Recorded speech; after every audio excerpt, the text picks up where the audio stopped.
Vangelo secondo Matteo.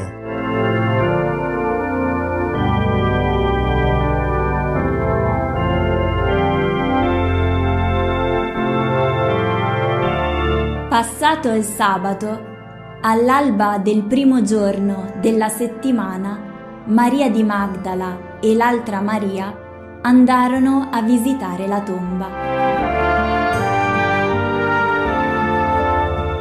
Buona Pasqua.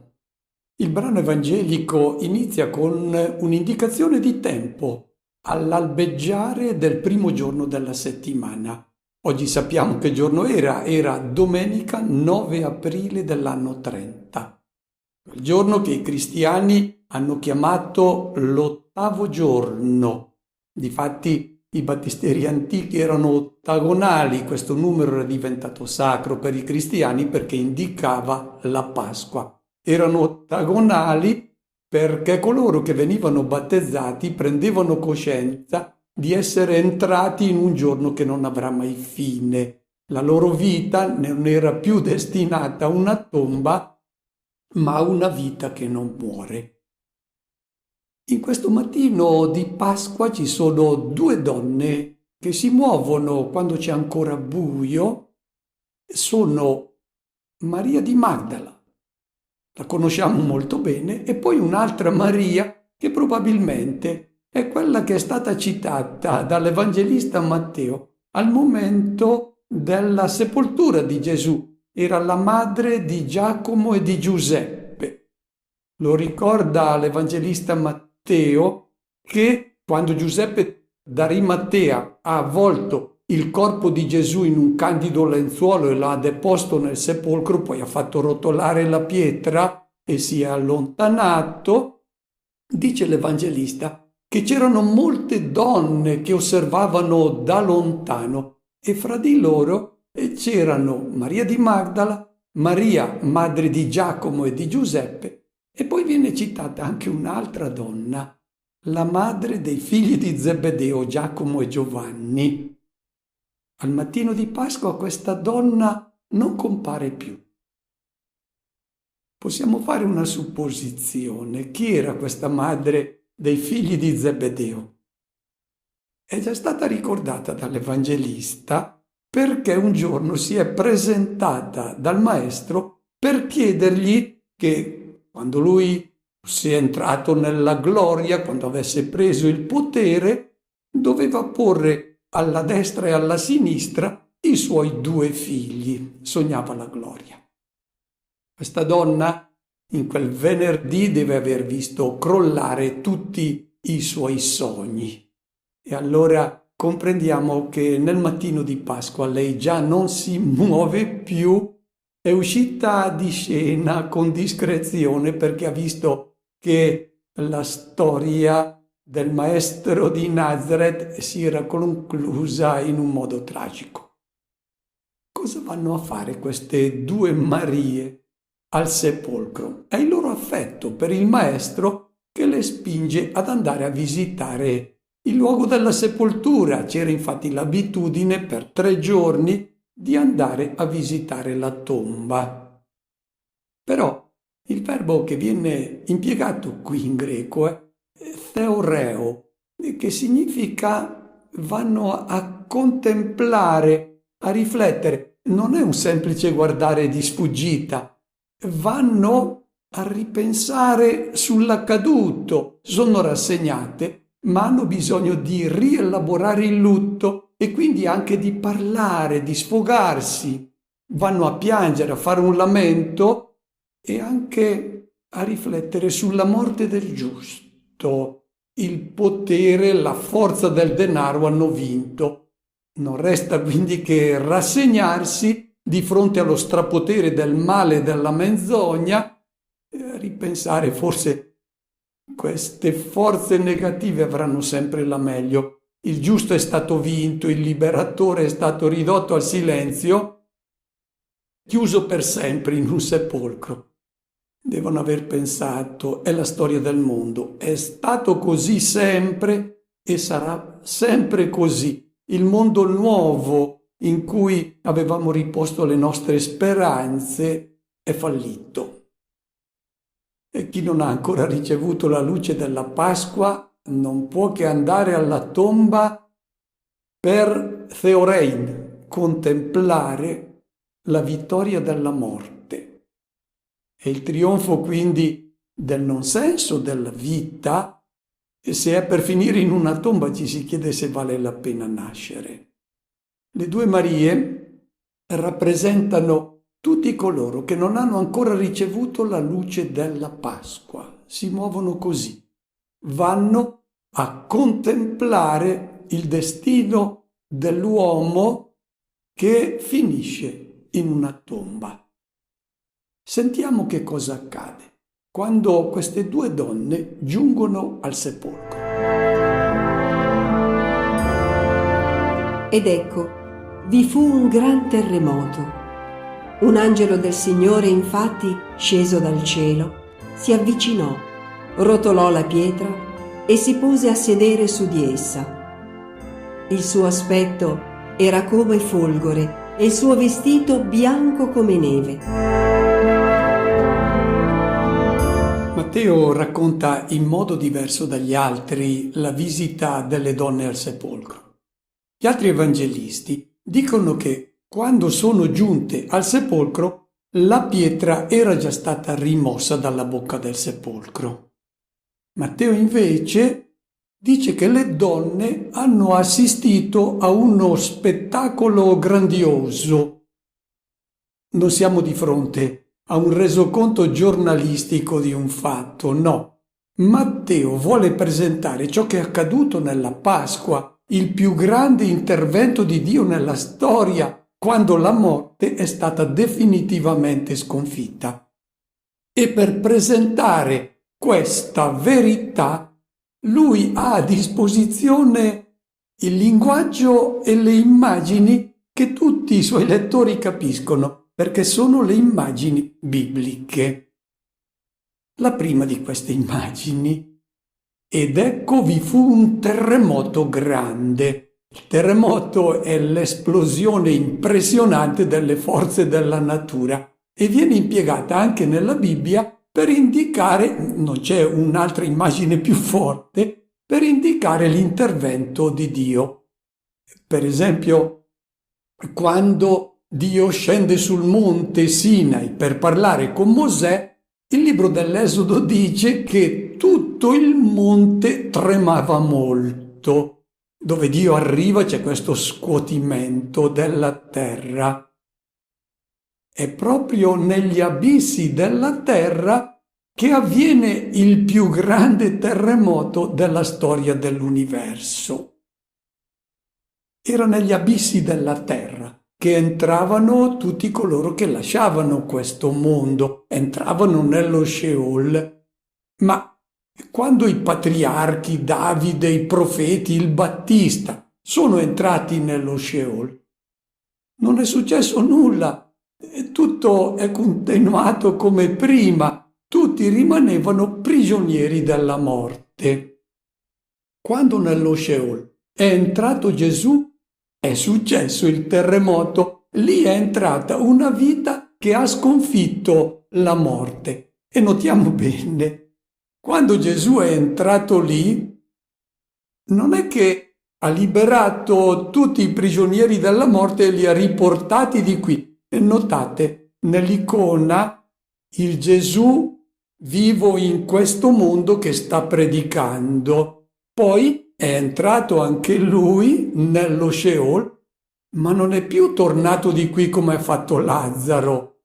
È entrato nel mondo di Dio, ha spalancato questa porta e ha condotto con sé tutti coloro che erano nati prima di lui ed erano morti prima di lui. E adesso questa porta verso il mondo di Dio rimane spalancata per sempre. Lui è il primogenito di questi risorti, e quando si dice risorto non si dice ritornato a questa vita, ma entrato nella casa del Padre. E vediamo che questo terremoto indica quasi il contorcersi di una partoriente che sta per dare alla luce una vita che non finisce mai, la vita stessa di coloro che hanno ricevuto dal Padre del cielo la sua stessa vita. Seconda immagine, l'angelo del Signore. Questa espressione compare spesso nella Bibbia e non indica l'angelo come lo immaginiamo noi, no. Questa espressione indica il Signore stesso e quindi ciò che Lui ha fatto nel giorno di Pasqua. Quando per esempio il Signore parla a Mosè dal roveto, l'autore sacro dice l'angelo del Signore parlò a Mosè, cioè è il Signore stesso. E che cosa fa il Signore?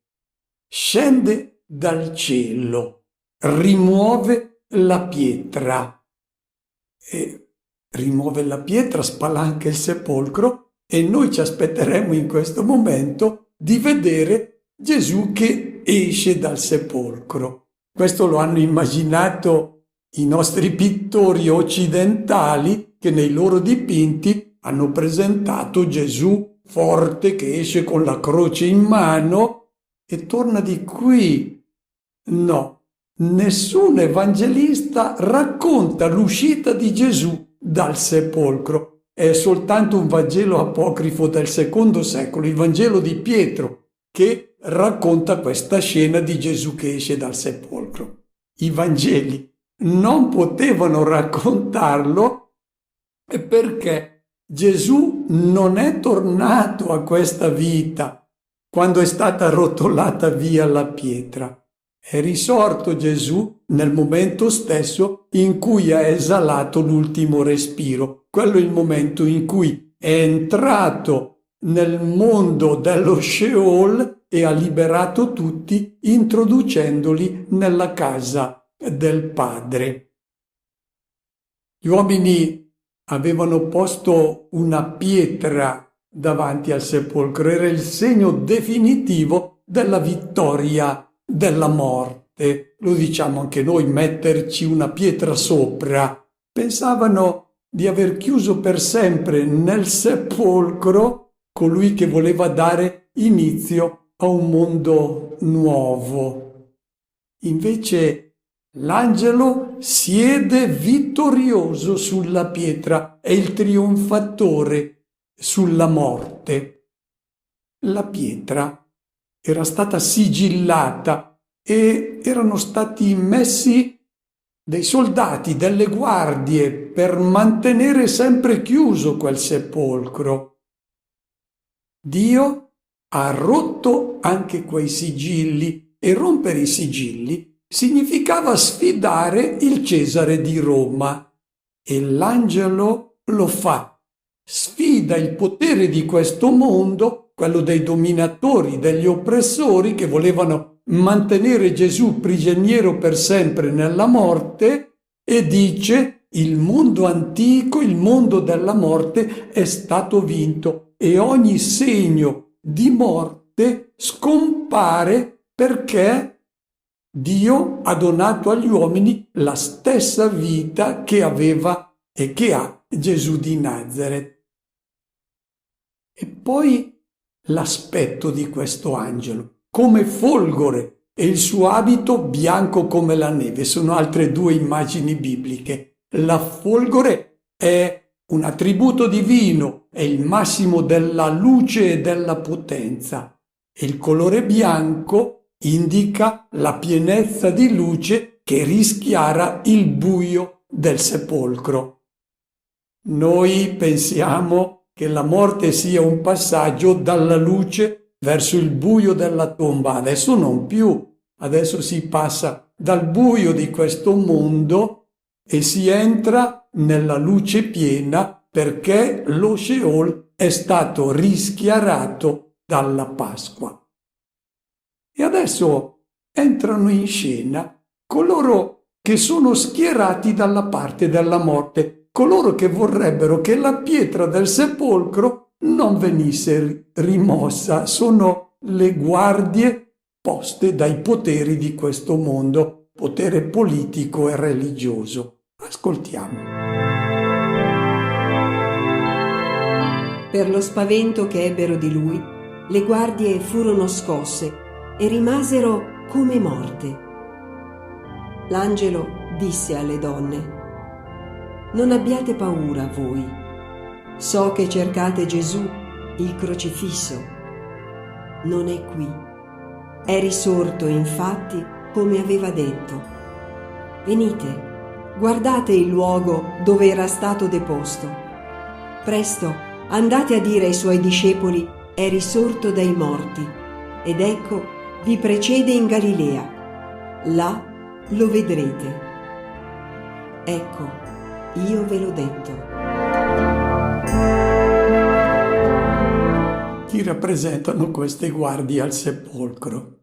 Rappresentano tutti coloro che per interesse, per servilismo, per ignoranza si schierano a servizio del mondo vecchio, vogliono perpetuare il mondo antico che è quello dei dominatori. Rappresentano coloro che difendono il mondo dalla morte. Queste guardie sono colte dal tremore del terremoto, vedono crollare tutto ciò in cui loro avevano creduto, tutti i loro sogni adesso cadono e sono come tramortiti dall'intervento del Signore nella storia. A costoro l'angelo non parla, devono rendersi conto da soli che la loro vita a servizio della morte è destinata al fallimento. E difatti loro ripiegheranno su ciò che conta in questo mondo, il denaro. Non cambiano, non si lasciano scuotere da questo terremoto. L'angelo parla alle donne. Non abbiate paura voi, devono avere paura le guardie che vedono fallire tutti i loro progetti. E poi l'angelo dà l'interpretazione della tomba vuota. Guardate, lui non è qui, la tomba è vuota, come sono vuote tutte le tombe, perché nelle tombe rimangono le spoglie, non le persone, da quando è giunto in quel sepolcro la forza divina che aveva Gesù di Nazareth. La tomba vuota è il segno, e quando si è verificato che questa tomba è vuota, si è pronti, preparati a fare l'incontro con il risorto. E il risorto non è più colui che ha un corpo composto di atomi, ma ha il corpo dei risorti che non può essere verificato con i nostri sensi. E questo incontro con il risorto, prima le donne e poi i discepoli faranno, è raccontato da tutti gli evangelisti con l'unico linguaggio che hanno a disposizione, quello fatto di immagini materiali, vedere, toccare, abbracciare il risorto. Luca addirittura a mangiare con il risorto. La rivelazione che le donne ricevono dal cielo è che Cristo è vivo come aveva detto. Di fronte a quella tomba vuota, le donne ricordano che Gesù aveva detto che una vita donata non finiva nell'oscurità di una tomba, ma nella luce del mondo di Dio. È il ricordo della sua parola che alle donne fa vedere il risorto. E il messaggio dell'angelo: vi precede in Galilea, là lo vedrete. Cos'era la Galilea? Era la terra nella quale giudei e gentili vivevano insieme. Non erano giudei di razza pura, era una razza mista. E questa Galilea rappresenta il nostro mondo, quello in cui noi abitiamo insieme a persone che cercano Dio e a persone che non si interessano di Dio. È un mondo misto, con persone che noi amiamo e con altre che forse non sopportiamo. Ecco, è questo che rappresenta la Galilea. Vedrete il risorto andando in Galilea, dove di nuovo Gesù guida i suoi discepoli come guida noi oggi. È nella nostra Galilea, con questo annuncio di ciò che abbiamo visto con lo sguardo della fede, che noi coglieremo la presenza di Cristo che è vivo. Sentiamo cosa fanno le donne. Abbandonato in fretta il sepolcro con timore e gioia grande, le donne corsero a dare l'annunzio ai suoi discepoli. Ed ecco, Gesù venne loro incontro e disse: «Salute a voi!» Ed esse si avvicinarono, gli abbracciarono i piedi e lo adorarono. Allora Gesù disse loro: «Non temete, andate ad annunciare ai miei fratelli che vadano in Galilea. Là mi vedranno». Le donne abbandonano in fretta il sepolcro, non ha più senso stare a contemplare una tomba che è vuota, e corrono ad annunciare ai discepoli l'esperienza che hanno fatto. Non hanno ancora incontrato il risorto, ma sono preparati a incontrarlo perché hanno ricordato ciò che lui aveva detto. E mentre vanno ad annunciare ai fratelli che Cristo è vivo, il risorto si fa loro incontro e dice: rallegratevi, non abbiate paura. Da quando Gesù è passato per lo Sheol, l'uomo non deve più aver paura del buio di una tomba, perché è stata illuminata. Che cosa fanno le donne? Strinsero i suoi piedi e lo adorarono. Noi avremmo abbracciato Gesù, invece le donne stringono i suoi piedi. Qual è il significato di questo gesto? Perché ci si insiste nei racconti della Pasqua sulle mani e sui piedi. Anche il risorto dice: guardate le mie mani e i miei piedi. Mani sono il simbolo di ciò che lui ha fatto, i piedi del cammino che lui ha percorso. Ricordiamo che quando ha chiamato i suoi discepoli ha detto: venite dietro a me, seguite i miei passi, quei passi che apparentemente portavano alla morte, perché Gesù chiedeva sempre di donare la vita. Adesso le donne hanno capito dove sono giunti quei piedi, sono giunti passando attraverso il dono della vita, quindi attraverso la morte, sono giunti nella gloria di Dio. È fondamentale capire dove conduce il cammino di Gesù. Il cammino che non si è fermato al Calvario, quei piedi sono andati molto più lontano e bisogna contemplare il destino di quei piedi.